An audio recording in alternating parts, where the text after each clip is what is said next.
Diba, ang sarap! Here's our lunch veggies. Can you guess what we're making for today? Frozen shrimp. Kuha lang tayo ng konti. First step, magsangag ng rice flour. Our rice flour. May belat-belat pa ang ating bebe. See? Ayan, nahiya. Bumalik. So, unahin natin yung malalaki. Bilis lang yan. Bubukas sila. So, isusunod natin ang ating ala. Mas maliliit na kabibi. Then, pabukain lang natin para sila ay malinis natin mamaya.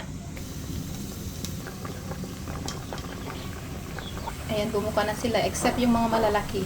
Mamaya na natin pabuksan yung malalaki. Let's start cooking. Bawang, luya. Natin ang sibuyas. Shrimp.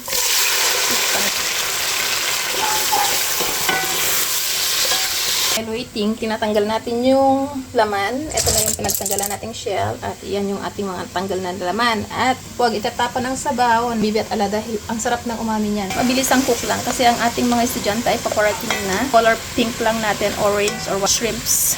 Yan, luto na siya. Baliktarin lang natin at maluluto na sila. Bilis lang, di ba? Let's set it aside. So we're making our ulam. Let's put our peanut butter. Or butter.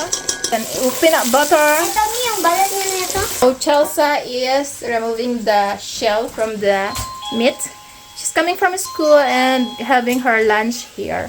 So we're still cooking. We're on a rush. So guys, don't disturb. This is a shortcut for curry.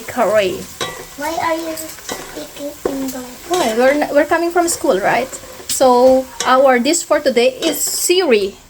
Seafood, river shell, seafood shrimp, river shell. So we call it siri. It's the pinagpakulaan of the shells, the clam.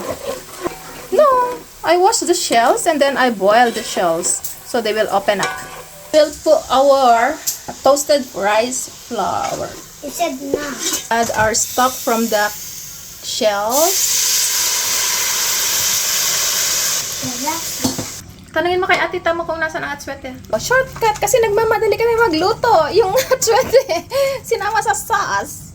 Frozen puso dahil wala siyang puso talaga. Matigas na puso ng saging. I thought.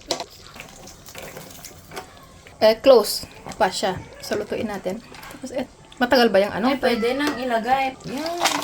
So diba?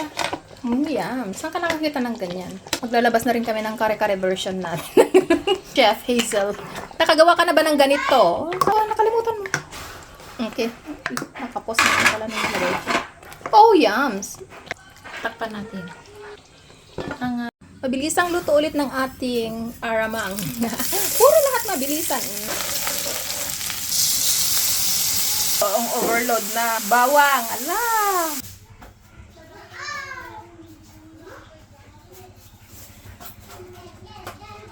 Diba, ang sarap!